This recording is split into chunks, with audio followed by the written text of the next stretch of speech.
अगर आप भी चाहते हैं कि एसएस फिल्म्स मोतिहारी के ऑडियो वीडियो सबसे पहले आप तक पहुंचे, तो इस चैनल को सब्सक्राइब करें और साथ ही बेल आइकन को दबाना ना भूलें। Presented by SS Films Motihari. Music by Saurabh Aishwarya.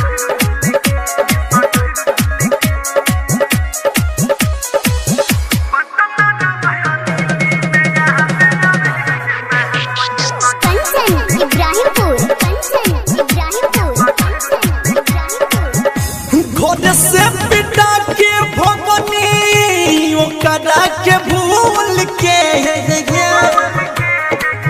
घर से पिता के भगनी ओकरा के भूल के दिया रवा दिल्ली में यहाँ दिया के महल सकूल के रत सभा दिल्ली में यहाँ दिया महल स्कूल के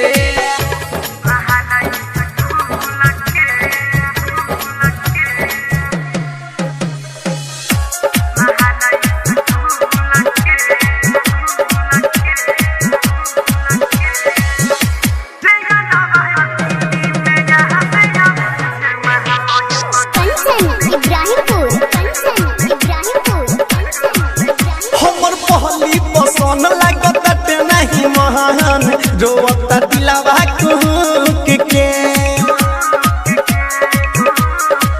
हो भइल लइके में प्यारी काथी कहीं सुन यार दिन भर रहत हनी भूख के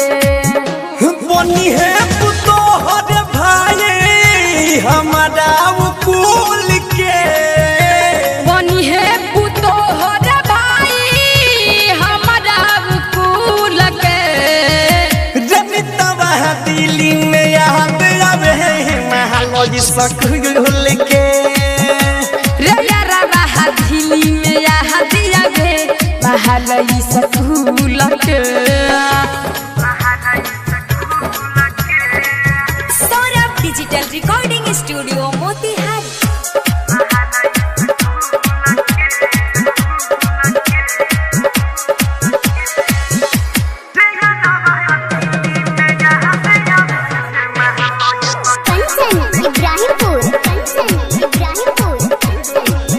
सुनो सुधीर रूपलाल बुरा बटे हम अब ना जुदाई सहाई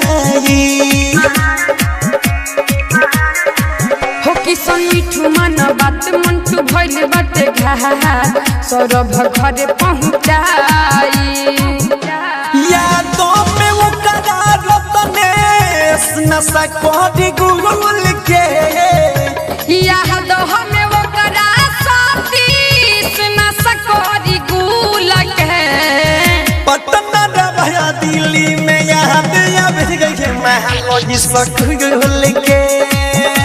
रे यारा दिल्ली